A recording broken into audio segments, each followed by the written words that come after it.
इस कार्यक्रम के प्रायोजक हैं कृषि एवं किसान कल्याण मंत्रालय, भारत सरकार। हर जोखिम से निकल कर फसल आए, सुरक्षित हो जाए,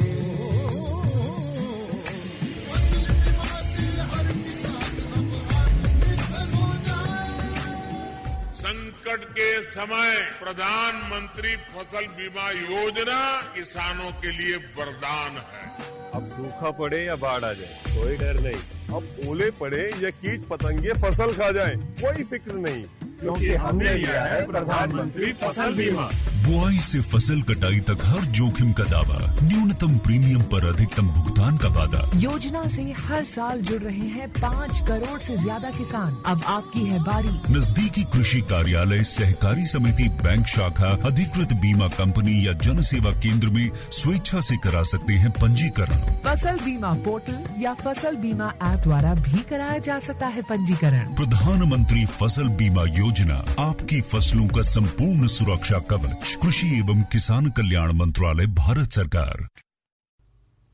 किसान भाइयों, आपने संदेश के पहले लोकगीत सुना था आदर्श ग्रामीण मंडल नाहिए के साथियों द्वारा। और अब हम आपसे बातचीत करेंगे रबी फसलों में, माफ कीजिए, खरीफ फसलों में खरपतवार नियंत्रण कैसे करें। खरीफ फसलों में खरपतवार नियंत्रण पर बातचीत की है श्री प्रकाश जैन से हमारे सहयोगी प्रकाश मानेकर ने। आइए सुनते हैं। किसान भाइयों, आज हमारे साथ में स्टूडियो में उपस्थित है श्री प्रकाश जैन जी, और इनसे हम जानते हैं कि किसान भाई खरीफ फसल में निंदा नियंत्रण या जिसको खरपतवार नियंत्रण कहा जाता है वो किस प्रकार से करें, इस विषय पर इनसे बातचीत करते हैं। तो सबसे पहले जैन साहब, आपका हमारे कार्यक्रम में स्वागत है। नमस्कार। नमस्कार किसान साथियों। जैन साहब, देखिए, किसान भाई खरीफ फसल की बुआई अभी कर भी रहे हैं। कुछ किसान भाइयों ने खरीफ फसल की बुआई कर दी है और कुछ ही दिनों में उसमें निंदा नियंत्रण करने की आवश्यकता पड़ती है। तो सबसे पहले तो हम आपसे यही जानेंगे कि किसान भाई अपने जिले में कौन कौन सी खरीफ फसलें लेते हैं। मैं यहाँ पर ये बताना चाहूँगा कि हमारे बैतूल जिले में मुख्यतया जो रकबा है जिसका ज़्यादा है, एक तो मक्का है, दूसरा सोयाबीन है, तुअर है और मूंगफली कुछ हिस्से में। तो इस तरह से खरीफ की ये जो 4 फसलें हैं मुख्यतः किसान यहाँ पर लेते हैं बैतूल जिले में। देखिए जैन साहब, किसान भाई फसलें तो बोते ही है और कुछ ही दिनों में उसमें फसलों के साथ में खरपतवार भी उगाता है। जी बिल्कुल। और खरपतवार किसान भाई जो खाद है, उर्वरक है, अपनी फसल को देते हैं, उसमें से अपना हिस्सा खरपतवार भी ले लेता है। इससे फसल को नुकसान होता है। जी। तो अब आवश्यकता पड़ती है कि खरपतवार का नियंत्रण किस प्रकार से किया जाना चाहिए। तो आपसे तो हम पहले यही जानना चाहेंगे कि किसान भाई अगर मान लीजिए सोयाबीन की फसल ले रहे हैं या मक्का की फसल ले रहे हैं, तो उसमें कौन कौन से प्रकार का खरपतवार उगता है। देखिए, जो हमारे जिले की मुख्य खरीफ फसलें हैं उसमें एक धान भी है जो मैं बताना भूल गया था। तो इसमें धान भी यहाँ खरीफ की फसलों में कुछ हिस्से में, जैसे शाहपुर आपका आसपास का चोपना एरिया, वहाँ पर धान भी लगाई जाती है। तो वहाँ भी नींदे की समस्या तो इनके साथ में, किसानों के साथ में इस फसल में भी होती है। चूँकि आपने सोयाबीन और मक्का चूँकि हमारे यहाँ पे ज़्यादा है, तो फिर भी मैं ये बताना चाहूँगा कि जो सोयाबीन की फसल है इसमें भी जो नींदा है, सकरी पत्ती वाले और चौड़ी पत्ती वाले दोनों भी होते हैं। ऐसे ही सेम मक्का में भी होते हैं और ऐसे ही सेम धान में भी होंगे। तो ये जो खरपतवार है जो मुख्य फसल के साथ उग आते हैं और उनके साथ कंपटीशन करके जितना भी, जैसे आपने अभी कहा कि फर्टिलाइजर वगैरह दे रहे हैं, तो वो जितने भी उर्वरक हैं, न्यूट्रिएंट्स हैं, ये सारा वो भी ग्रहण करते हैं। तो निश्चित कहीं ना कहीं वीट क्रॉप कंपटीशन में जो हमारा मुख्य फसल है उसका उत्पादन इनके रहने से घटता है। और आईसीआर का एक सर्वे भी है कि लगभग 26 से 30% जो नुकसान है खरपतवारों की वजह से होता है। तो इसका नियंत्रण करना किसान भाइयों को बहुत आवश्यक है, तो उनको नियंत्रित किया जाना चाहिए। अब बात करते हैं नियंत्रण की, तो खरपतवार नियंत्रण किसान भाई कौन कौन से तरीकों से कर सकते हैं। जी बिल्कुल, बहुत सही प्रश्न है आपका। मैं किसान साथियों को ये बताना चाहता हूँ कि बहुत सिंपल जो 2-3 तरीके हैं जिनके माध्यम से आप अपनी मुख्य फसल के साथ उगे हुए खरपतवारों को नियंत्रित कर सकते हैं। तो उसमें सबसे पहला तो है यांत्रिक विधि, दूसरा है आपका रासायनिक विधि और तीसरी है आपकी बायोलॉजिकल वीट कंट्रोल, यानी कि कुछ कीट जिनकी वजह से हम उसका नियंत्रण कर सकते हैं। तो मैं सबसे पहले यहाँ चर्चा करूँगा कि आपकी यांत्रिक विधियाँ और बहुत आसान है, किसान के पास में बहुत सारी चीज़ें ऐसी उपलब्ध होती हैं जिनकी छोटी जोत है उनके लिए तो बहुत अच्छा होता है, बड़ी भी है तब भी कोई दिक्कत नहीं है। तो यांत्रिक विधियों में सबसे पहले तो है आपका जुताई है वो किया जाना चाहिए, बखर है वो चलना चाहिए। उसके अलावा यदि आपकी फसल में आपके पास में यदि यानी बैल है, बैल जोड़ी यदि है, तो मैं तो हर जगह बताता भी हूँ और किसान भाइयों से मेरा यहाँ पर भी निवेदन है कि अपने पास जब भी खेती करने की ऐसी व्यवस्थाएं हैं तो उसमें एक बैल जोड़ी जरूर रखें और एक गाय का पालन वो अवश्य करें। तो बैल जोड़ी रहने से हमारे पास में यदि मान लो बखर की व्यवस्था है तो हम नींदा नियंत्रण करने के लिए उसमें बखर भी चला सकते हैं। और जिन किसान भाइयों के पास में छोटा छोटा जोत है तो वो उसमें हेरो भी चला सकते हैं, ये भी यांत्रिक विधि है। या निंदाई गुड़ाई अपने हाथ से कर सकते हैं हंसिया चला के, तो ये भी यांत्रिक विधियां हैं जिससे हम बहुत आसानी से नींदे को नियंत्रित कर सकते हैं। इसके अलावा फिर यदि मान लो आपके पास ऐसा लगता है कि भाई बहुत बड़ा एरिया है और हम यांत्रिक विधि से उसका नियंत्रण नहीं कर सक रहे हैं, तो उस दशा में हमको रासायनिक नियंत्रण की तरफ जाना चाहिए। और उसमें भी हमको बहुत सावधानी से किन रसायनों का उपयोग करना चाहिए, किस तरीके से उसका इस्तेमाल किया जाना चाहिए, कौन से नींदे को नियंत्रण करने के लिए कौन से केमिकल का उपयोग किया जाना चाहिए, ये हर कृषक साथी को पता होना चाहिए, जिससे उसकी फसल को होने वाला नुकसान बचे और उसका उत्पादन जिस तरह से वो लेना चाहता है उस तरह से होना चाहिए। जैन साहब, यहाँ पर हम आपसे यही जानना चाहेंगे कि यांत्रिक विधि से अगर किसान भाई खरपतवार नियंत्रण करते हैं तो उन्हें कौन कौन से फायदे हो सकते हैं? बहुत अच्छा प्रश्न है आपका। यांत्रिक विधि से यदि हम खरपतवारों का नियंत्रण करते हैं तो सबसे पहले आप देखें कि हमको जीवित रहने के लिए ऑक्सीजन की आवश्यकता पड़ती है, वैसे ही पौधों को भी जीवित रहने के लिए कहीं न कहीं एयर स्पेस उसके रूट सिस्टम के पास में होना जरूरी होता है। तो जब हम यांत्रिक विधियों से नींदे को नियंत्रण करने की बात करते हैं तो सबसे पहला फायदा तो हमको ये होता है कि जो रूट जोन है उसका, यानी कि जहाँ जड़ है उस जड़ को हम खोल देते हैं और थोड़ा सा वहाँ पर जो हवा का प्रचार प्रसार बहुत अच्छा हो जाता है, जिसकी वजह से रूट डेवलपमेंट अच्छा होता है। तो सबसे पहला तो यांत्रिक विधि में ये बड़ा फायदा होता है। और इन केस जैसे आप मक्का लगा रहे हैं और मक्का में यदि आप यांत्रिक विधि से नींदा नियंत्रण कर रहे हैं तो उसमें मिट्टी चढ़ाने का भी काम इसी के साथ हो जाता है। तो मक्का में जितनी अच्छी मिट्टी आप चढ़ाएंगे उतना अच्छा आपको उसका उत्पादन मिलेगा और आपका नींदा नियंत्रण भी हो जाएगा। तो ये सबसे अच्छा फायदा तो ये है कि इसका जो रूट के पास में एयर स्पेस हम खोलें और जितनी अच्छी हवा वहाँ पे जाएगी उतना अच्छा होगा। और इन केस में भी कभी जैसे मान लो आपका बारिश भी होती है, वहाँ एयर स्पेस अच्छा है तो वहाँ पानी भी बहुत अच्छी तरह से प्रवेश कर सकता है। हमारे जिले में हम देखते हैं किसान भाई अपने खेतों में डौरा चलाते हुए दिख जाते हैं। हाँ, लेकिन बहुत कम संख्या है डोरों की इस समय तो, लेकिन फिर भी यदि जिनके पास में है तो बहुत धन्यवाद के पात्र है कि उनने अपने पास में आज भी मवेशी रखे हुए हैं। और मैं तो चाहता हूँ कि हर किसान के पास में एक बैल जोड़ी होना चाहिए और डोरा चलाएं तो उससे बहुत फायदे हैं, नुकसान तो बिल्कुल नहीं है जी। अब उसके बाद में मान लीजिए अगर किसान भाई यांत्रिक विधि से जैसे मजदूरों के माध्यम से कहे या डौरे के माध्यम से कहे या कोई अन्य कृषि यंत्रों के माध्यम से यांत्रिक विधि से अगर वो खरपतवार नियंत्रण नहीं कर पाते हैं तो फिर बात आती है रासायनिक नियंत्रण की। तो इसके बारे में कुछ बताएं। जी बिल्कुल, किसान साथियों को मैं बताना चाहूँगा कि यदि मान लो आपकी यांत्रिक विधियों से नींदा नियंत्रण करने में आप सक्षम नहीं है और किन्हीं कारणों से आपको रसायन का उपयोग करने की आवश्यकता पड़ती है, तो वैसे तो देखा जाए तो अभी इस समय जो किसान साथी हैं अधिकतम रासायनिक नियंत्रण पर ही ज़्यादा फोकस कर रहे हैं। तो यहाँ पर किसान साथियों को जानना आवश्यक है कि सबसे पहले हमने जो फसल बोई है हमारी, चाहे सोयाबीन हो, मक्का हो, धान हो, आपका मूंगफली हो या तुअर हो, जो कि खरीफ की फसलें हैं, इनमें जो नींदा किस तरह से उगते हैं, उनकी हैबिट क्या है, आपके खेत में किस तरह के नींदा है, एक बीज पत्री है या द्विबीज पत्री है, उनको देखते हुए आपको रसायन का चयन करना चाहिए। और जब आप इस तरह से रसायनों का चयन करेंगे तो आपका नींदा नियंत्रण भी अच्छा होगा और आपकी फसल को नुकसान भी नहीं होगा। तो ये बात विशेष ध्यान देने योग्य है किसान को कि आपके फसल में उगने वाले खरपतवार जो भी हैं उनके आधार पर आप खरपतवार नाशियों का चयन करें।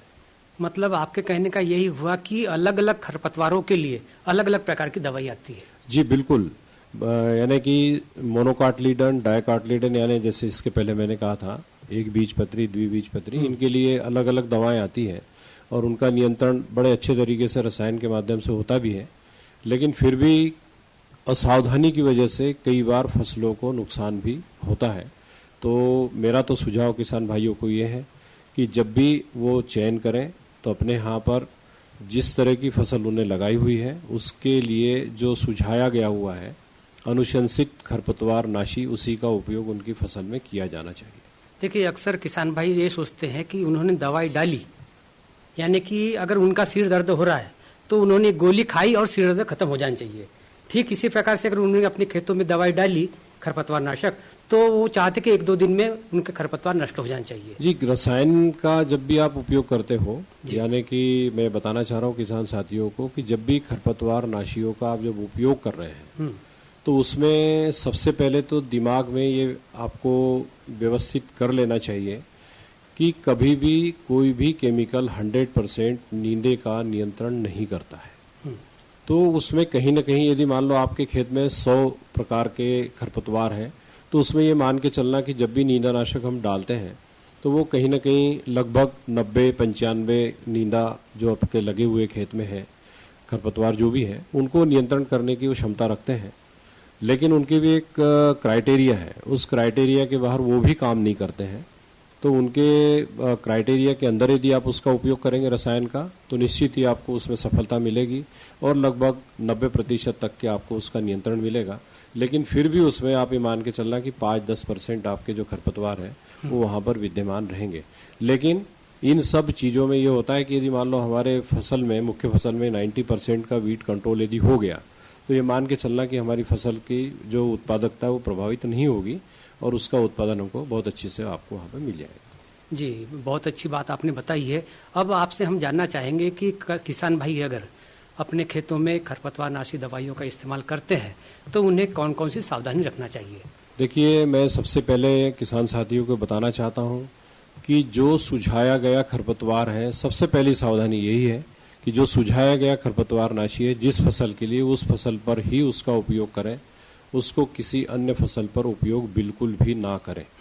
जब तक सुझाया गया नहीं है तब तक के दूसरा कोई भी केमिकल या दूसरा कोई भी नींदा नियंत्रण के लिए जो रसायन उपयोग कर रहे हैं वो उसके अंदर में मिक्स बिल्कुल ना करें। यदि आपको सुझाया गया है तो जो सुझाई गई मात्रा है उनका मिश्रण भी आप बहुत सही तरीके से बनाएं। यदि आपके साथ में यदि 2-3 नींदा नियंत्रण मिलाने के लिए सुझाया गया है तो उनको किस क्रम में मिलाना है ये भी आपको वहाँ जानकारी लेकर ही उसमें मिलाना है। अन्यथा आपका कुछ न कुछ घोल गड़बड़ बनेगा और वो आपकी फसल को नुकसान करेगा और आपका जो पैसा है वो भी व्यर्थ जाएगा। तो जिस भी तरीके से जो भी केमिकल आपको उपयोग करने हैं तो वो सारे केमिकल जहाँ से भी आप लेते हैं वहाँ से आप जानकारी लीजिए। उसके बाद में उन रसायनों का उपयोग इस तरीके से करें कि आपकी फसल भी सुरक्षित हो और आपका उत्पादन भी बढ़े। तो जब भी आपको ये यानी इस तरीके से उपयोग करने की स्थिति बनती है रसायन की, तो बिना सुझाई गई मात्रा के बिल्कुल भी उपयोग ना करें। अब ये बात तो आपने बताई कि अगर किसान भाई खरपतवार नाशी दवाइयों का इस्तेमाल अपने खेतों में करते हैं तो उसके पहले कौन कौन सी सावधानी रखना चाहिए। अब बात करते हैं कि अगर किसान भाई अपने खेतों में जब दवाई डाल रहे हैं तब कौन कौन सी सावधानी रखना चाहिए। बहुत बढ़िया, ये भी बहुत अच्छी बात है। कई किसान साथियों को मैं देखता हूँ कि कई बार जब वो इन रसायनों का उपयोग करते हैं तो बीड़ी पीते हैं या आपका तंबाकू खाते हैं या आपके जो भी जैसा भी उपयोग कर रहे होते हैं, तो उस समय में पूरे कपड़े आप बॉडी के ऊपर कवर रखें, आपके आंखों में चश्मा लगा के रखें, मुंह पे मास्क लगा के रखें और पैर में यदि आप जूते पहन के स्प्रे करेंगे तो ज़्यादा अच्छा रहेगा। तो जो भी केमिकल है वो बॉडी के टच में ना रहे। आप उस समय किसी भी प्रकार की कोई खाद्य वस्तु का बिल्कुल उपयोग ना करें। तो ये बिल्कुल जब जिस समय उपयोग करते हैं उस समय इसकी सावधानी रखना आपको बहुत ज़्यादा आवश्यक। जी, ये बात आपने बहुत अच्छी बताई है क्योंकि ये सावधानी रखना बहुत ज़रूरी है। क्योंकि कई बार देखने में सुनने में ये आता है कि किसी प्रकार की असावधानीवश किसान भाई असावधानी रखते हैं और उनका परिणाम उनको भुगतना पड़ता है। अब यहाँ हम आपसे जानना चाहेंगे किसान भाई अपने खेतों में जो खरपतवार नाशी दवाई का इस्तेमाल कर रहे हैं तो उसका मिश्रण वगैरह कैसे बनाएं। देखिए, मैंने इसके पहले भी एक संक्षिप्त में बताया था, लेकिन फिर भी मैं आपको यहाँ बताना चाहूँगा कि जैसे मान लो सोयाबीन की फसल में एक इमेजाथा पायर आता है, उसका उपयोग यदि कृषक करते हैं तो उसके अंदर में 3 चीज़ें निकलती हैं। एक अमोनियम साल्ट आता है, एक स्टिगर आता है और एक जो मेन केमिकल होता है वो आता है। तो इनको क्रम से मिलाने के लिए सुझाया गया हुआ है। तो उसमें जो क्रम है उस क्रम को बिल्कुल ना तोड़े और उसी क्रम में उसको मिलाएं। जैसे कि आपका इमेजाथा पायर उसको 1 नंबर पे मिलाएं, दूसरे नंबर पे आपका उसमें जो अमोनियम साल्ट है वो उसको मिलाना है, तीसरे नंबर पे आपको स्टिगर का उपयोग करना है। तो इसी तरह से मक्का में भी होता है, मक्का में भी आपको इसी तरह से मिलेंगे। जितने भी आप चाहे टेम्बोट्रेन ले लो, चाहे टोप्रामेजान ले लो या टोल पायरिलेट ले लो, इनके साथ में एट्राजिन और स्टिगर वगैरह उसी के साथ में रहते हैं। तो जो उनका क्रम है उस क्रम में ही उसको घोलें और 1 एकड़ में पर्याप्त पानी की मात्रा का उपयोग करें। 150 लीटर से 200 लीटर पानी प्रति एकड़ का उपयोग करें और जो भी केमिकल आप मिक्स कर रहे हैं उसके अंदर में किसी भी प्रकार का कोई कीटनाशक जब तक सुझाया नहीं गया है तब तक ना मिलाएं। कोई भी जो फोलियर स्प्रे माइक्रो न्यूट्रिएंट वाले हैं वो भी यदि सुझाए नहीं गए हैं तो उनका भी इस्तेमाल उसके साथ बिल्कुल ना करें। जैन साहब, आपने कार्यक्रम की शुरुआत में बताया था कि जो खरपतवार नाशक जो विधियां है इसके बारे में जिसमें बायोलॉजिकल विधि बताई थी, तो हम इसके बारे में थोड़ा संक्षिप्त में आपसे जानना चाहेंगे। जी, बायोलॉजिकल का मतलब ये होता है कि कुछ कीट ऐसे होते हैं कि जो लगने वाले बहुत सारे जो वीड्स हैं उनको वो कीट खाते हैं। और स्पेशली अभी जो मुझे ज्ञात है कि जैसे एक लेंटेना जो हमारा एक खूबसूरत प्लांट है वो हमारे यहाँ पर कहीं से बाहर से आया हुआ है एब्रॉड, और वो यहाँ पर काफ़ी मात्रा में फैल गया। तो उसको कंट्रोल करने के लिए एक लेंटेना कैमेरा करके एक कीट है वो उसके ऊपर छोड़ा जाता है, तो उससे बहुत अच्छा नियंत्रण होता है। तो ये बायोलॉजिकल कंट्रोल के लिए एक बायोलॉजिकल एजेंट है जो उसको नियंत्रित करता है। तो ऐसे बहुत सारे वीड्स हैं जिनको कंट्रोल करने के लिए इन बायोलॉजिकल एजेंट्स का उपयोग भी किया जाता है। तो जैन साहब, आपने हमारे किसान भाइयों को जो कीटनाशक अपनी खरपतवार नाशक दवाइयों का इस्तेमाल करने संबंधित जो जानकारी दी, इसके लिए आपका बहुत बहुत धन्यवाद। जयराम जी। बहुत बहुत धन्यवाद किसान साथियों, जयराम जी की। हमारे किसान भाई सुन रहे थे खरीफ फसलों में खरपतवार नियंत्रण कैसे करें, ये जानकारी आपको दे रहे थे श्री प्रकाश जैन साहब। आपसे बातचीत की थी हमारे सहयोगी प्रकाश मानेकर ने। किसान भाइयों, हमारे किसान भाई जो हैं अच्छे से जानते हैं कि जो बेल वर्गीय सब्जियां होती हैं उनकी देखभाल किस तरह से की जानी चाहिए। नाम से स्पष्ट है कि बेल वर्गीय सब्जियां यानी वो जो लौकी, गिलकी, कद्दू, ककड़ी ये सब है ना। इसके अलावा जो फली वाली सब्जी होती हैं जैसे सेम हो गई, लोबिया, ग्वार, बरबटी, इसके बाद परवल, कद्दू जो है, चिचिंड और ये सब आते हैं जो अपने यहाँ पर चलते हैं, कद्दू वगैरह। इनके बहुत फायदे हैं। एक तो ये कि नगद में आपको मिलती है इसकी कीमत जो आती है। दूसरी बात ये आती है कि साल भर आप इनको खा सकते हैं, पैसे के साथ साथ सेहत भी बना सकते हैं।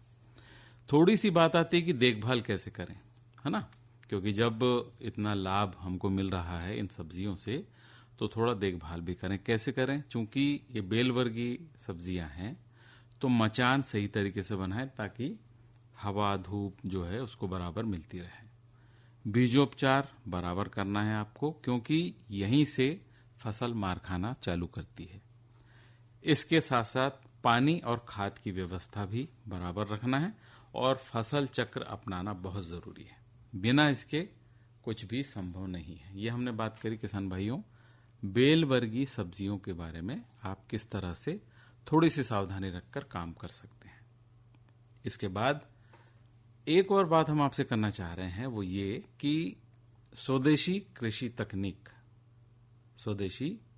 तकनीक को हमारे किसान भाई अपनाते हैं तो उन्हें किस तरह से फायदा हो सकता है। सबसे पहली बात तो यह है कि स्वदेशी कृषि तकनीक मतलब नाम से ही स्पष्ट हो गया कि अपने यहां पर अपनी खुद की स्वदेशी मतलब अपने खुद की तकनीक से हम खेती बाड़ी करें।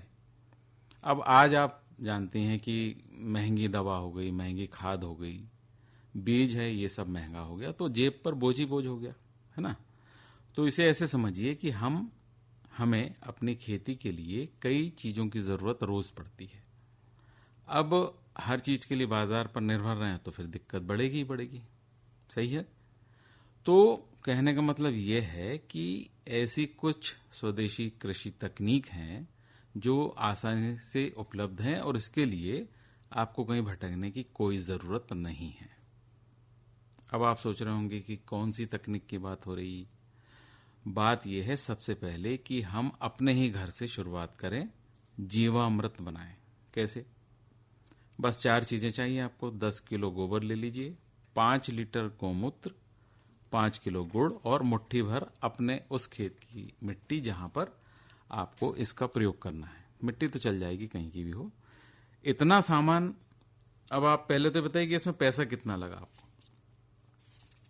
पैसा कितना लगा? 10 किलो गोबर में 5 लीटर गौमूत्र, 2 किलो गुड़, गुड़ में पैसा लगा होगा, और खेत की जो मिट्टी हमने कहा वो, ये तो फ्री है, अपने खेत में ही है ना, अपने आसपास ही मिल जाती। इन सभी सामानों को, चीजों को 200 लीटर पानी में इन सारी चीजों को घोल दें और 3 दिन छाया में रखो।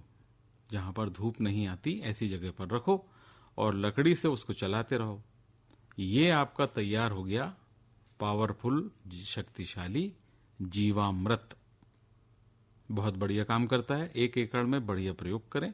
1 एकड़ में 200 लीटर हर 15 दिन में डाल दें और इससे होगा ये, केचुआ जो है वो बढ़ेगा। केचुआ तो आपके लिए दोस्त है ही, मित्र कीट में आता है, फायदा करेगा। फसल की रोग प्रतिरोधक क्षमता बढ़ेगी और सबसे बड़ी बात यह है कि खर्च क्या आया इसमें, केवल गुड़ का, और थोड़ी सी मेहनत लगी आपकी, लेकिन जो दूसरे कीटनाशक हैं उनके मुकाबले ये आपके लिए फायदे का है। दूसरा हो गया ये जीवामृत था। तीसरा जो दूसरा बताएंगे बीजामृत। बुआई के पहले बीज को उपचारित करें। इसमें 20 लीटर पानी में 5 किलो गोबर, 5 लीटर गौमूत्र, मुट्ठी भर चूना इसमें मिला दें और 20 मिनट के लिए इसको जो बीज है उसको डुबो के रखें।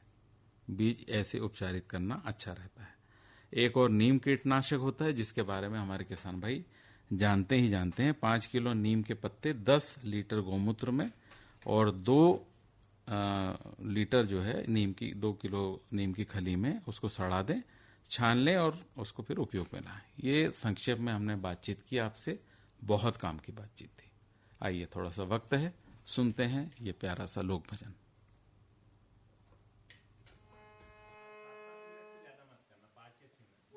हरि रोक लो रे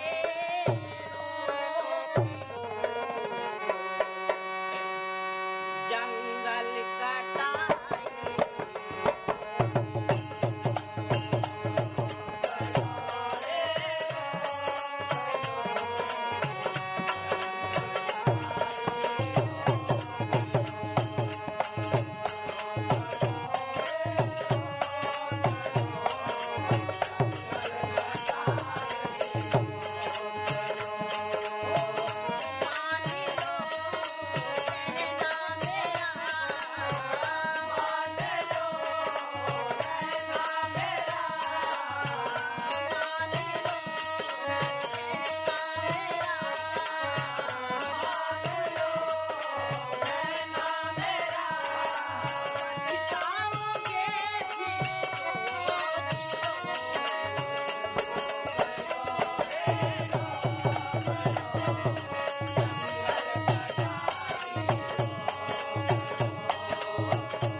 तो ये था किसान भाइयों आज का कार्यक्रम किसान वाणी, और आपने बहुत सारी जानकारी ली। कोई शक या कोई सवाल हो आपके मन में तो हमें पत्र जरूर लिखिएगा।